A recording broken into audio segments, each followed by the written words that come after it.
Hi, I am Mtshintsho, and today I'll be talking about protected areas and how unjust they are.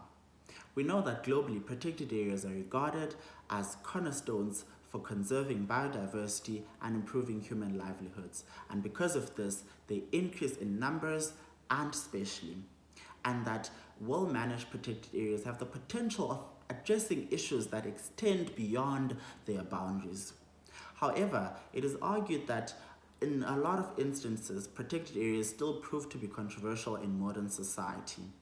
We see this partly by how protected areas are proclaimed because of the forced removals of indigenous people and local communities from their places of birth and the places of their ancestors.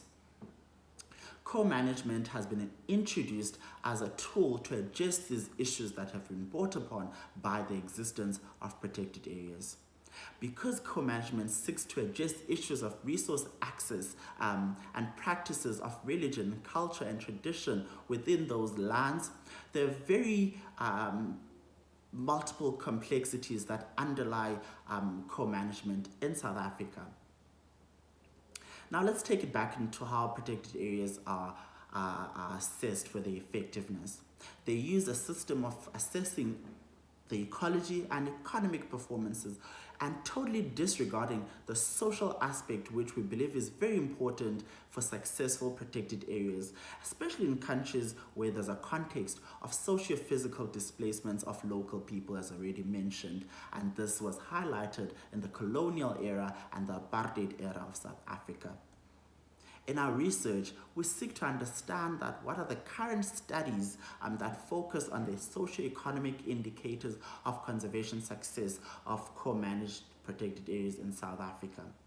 We also aim at looking what are the stakeholder views and perceptions in co-managed protected areas in co-managed South Africa, because we believe that co-management tools should be addressed and informed by local people. Lastly, what are the implications on the findings of socially just conservation debates and practices in South Africa? We do this by focusing on the well-being approach and using a well-being approach in addressing some of these key questions. Because the well-being approach captures key social issues such as relationships, benefit sharing, power dynamics, accountability, which we believe are the foundations of co-management. And the well-being approach is used for expressing the cultural contracts and value systems linked to a collective group of people, which is particularly important in the context of co-managed protected areas in South Africa.